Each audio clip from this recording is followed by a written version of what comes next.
teaching you how to lead, how to survive. And to do that, you're going to have to fight. Hello there. This is Darth Christensen, and welcome back to another Star Wars video. And today's the day. Today's the day that Revenge of the Sith is finally coming back into theater in its first 20th anniversary, and I'm so fucking excited, man. Revenge of the Sith is my favorite Star Wars movie, and I've seen it trillions of times, but tonight I'm going to be able to experience it for the very first time on the big screen. And I can't wait, man. I can't wait to witness in this Anakin and Obi Wan's duel on Mustafar. I can't wait to witness the battle over Coruscant at the very beginning of the movie, and I can't wait to see Anakin marching on the Jedi Temple and witnessing the entire movie start to finish in a whole new light. And I wanted to make this video counting down my top 10 favorite moments from Revenge of the Sith, kind of like how I did a top 10 video for, I can't remember which movie or show it was, but I already did a top 10 best moments video before, and now since Revenge of the Sith is coming back for its 20th anniversary, I just had to do one for episode 3. So without further ado, let's get into my list. At number 10, we have Obi Wan's "Hello There." It's just, even before all the memes, Obi Wan's "Hello There" which is already so iconic, and Ewan McGregor definitely nailed capturing all the mannerisms of Alec Guinness's Obi Wan, and Grievous replying with "General Kenobi" is also just so iconic. Like, I can't really describe why it's so good, but it's just, as Obi Wan is just such an icon, and all of his lines are super iconic too. So that's why I have Obi Wan's "Hello There" in my top at number 10.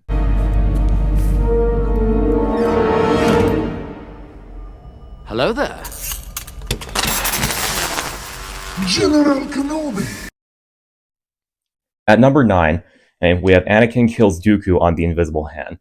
Now, Anakin and Dooku's duel on the Invisible Hand at the beginning of Revenge of the Sith is a super underrated duel, because Anakin and Obi Wan are going at Dooku's throat, and Dooku throws Obi Wan across the room with the Force, which pisses off Anakin, and that causes Anakin to tap into his dark side, and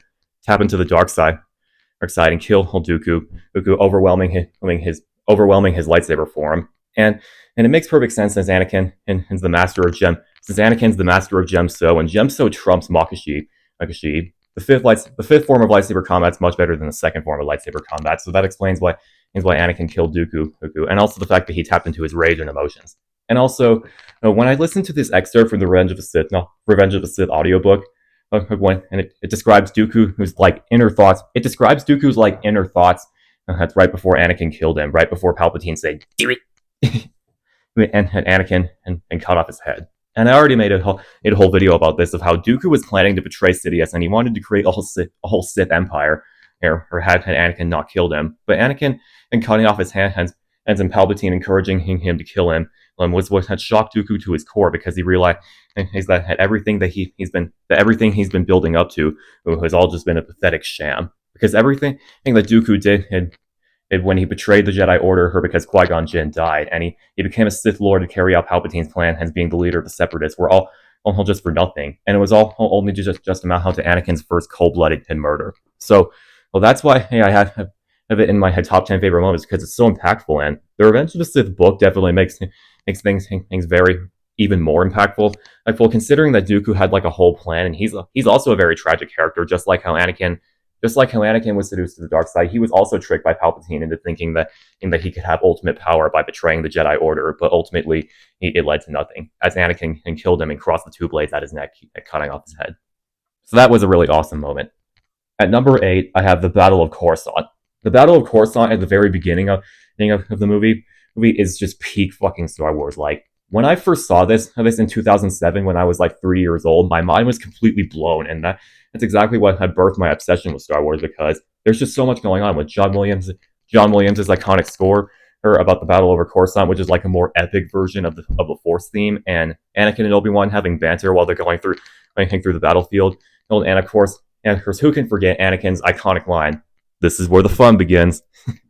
That's definitely me when I'm going to go see the movie later tonight. But yeah, the Battle over Coruscant is just elite. It's definitely one of the best space battles of all time. I think my personal favorite battle in all of Star Wars in general is probably the Battle of Geonosis, because of just how epic it is, with Jedi and clones going up against the Separatists. But the Battle over Coruscant in Revenge of the Sith is also top tier. So it's very fitting that I have it on this list. Now, it's at number 8 because some of the other moments on this list have more of her weight behind them.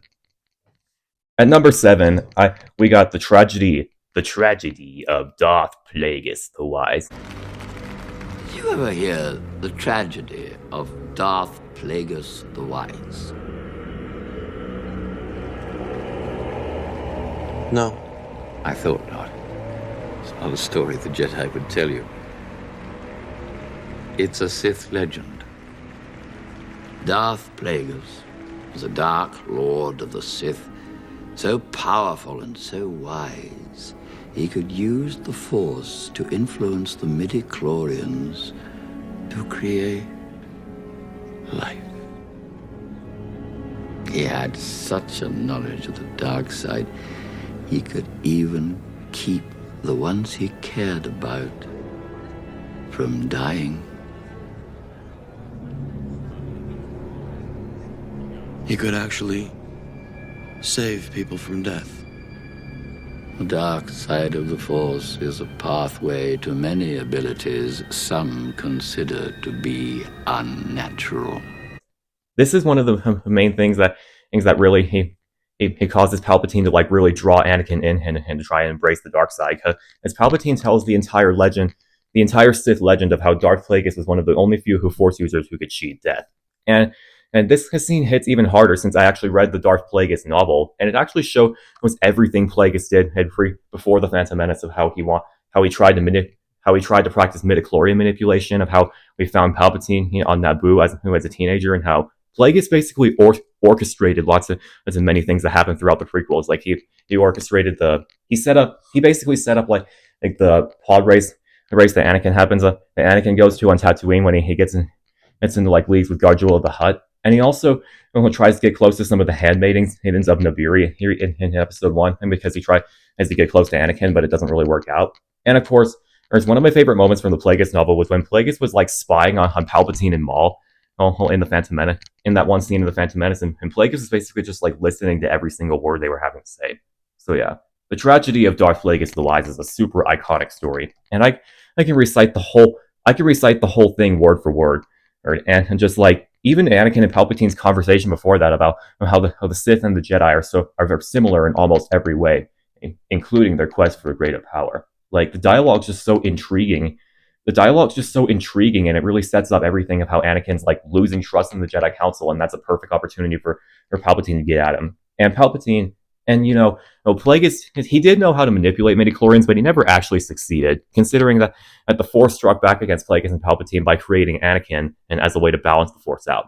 But yeah, the tragedy of Darth Plagueis the Wise is legendary, and is definitely one of my favorite monologues in all of Star Wars. At number 6, we have Anakin kills Mace Windu and pledges himself to help the Darth Sidious. This scene just has so much impact, because this is actually like the final breaking point for Anakin and to fully commit himself to the dark side. And he's torn back and forth between whether he wants to help Mace, or if he wants to help Palpatine, because he's falling for Palpatine's lies of how using the dark side would be the only way to save Padme. And ultimately, it all snaps for Anakin when he cuts off Mace Windu's hand, and then Palpatine unleashes his unlimited power, sending Master Windu out the window. Now, I definitely think Mace Windu should stay dead. It would probably undermine Anakin's turn to the dark side if he came back. But anyways, after Mace is dead, and Anakin and finally pledges himself help to Palpatine's teachings because he says, "Just help me save Padme's life. I can't live without her." And obviously one of the most iconic lines of all time, when Palpatine finally declares Anakin as Lord Vader. "Henceforth, you shall be known as Darth Vader." Yeah, it's so good, man. It's so good. I can gush about this movie all day. Now we're getting into the top 5. At number 5, I have Anakin and Padme ruminating. And this is actually one of my favorite. This is a very underrated scene in Star Wars, because it was right before Anakin leaves to go home.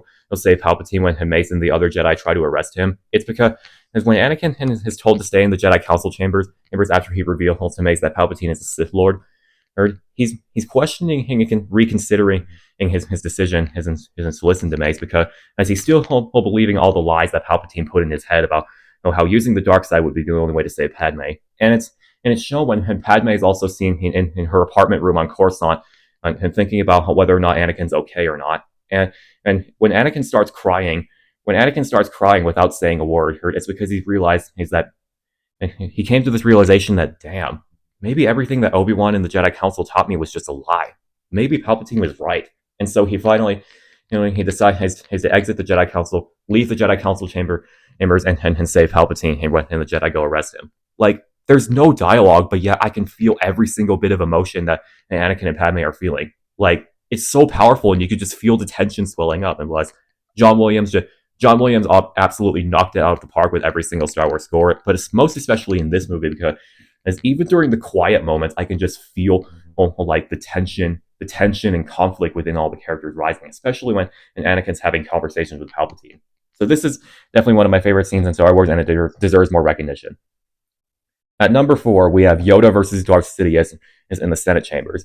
This is one of my favorite duels in all of Star Wars because come on, Yoda using a lightsaber is just always awesome in general, like how we use it in Attack of the Clones when fighting King Dooku. And Yoda and Palpatine's duel is a lot more epic than his duel with Dooku because his Duel of the Fates is playing while they're fighting in the Senate chambers, and it's like the visual imagery of how they're like dueling at the heart of the galaxy, right in the center of the Senate, and it's just so epic. And plus, when Palpatine's just like throwing and pods at Yoda with the Force, and Yoda's just jumping around him with Duel of the Fates playing, oh my god, so good, it's awesome. Not to mention that it's cutting back and forth between Anakin and Obi Wan's fight, which we'll get into in a minute. But yeah, Yoda versus Palpatine is one of the best lightsaber duels ever, and it deserves to be in the top 5 for sure.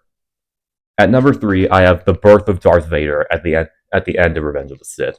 When there's just something so iconic for when Vader's mask just lowers down onto Anakin and he takes his very first breath as Vader. And of course, there's another thing from the Revenge of the Sith book that I just read recently is that it like goes super deep into detail of how it feels to actually be Vader inside of the suit, just how painful it is with everything going on inside. And Vader finds out that Padme is dead.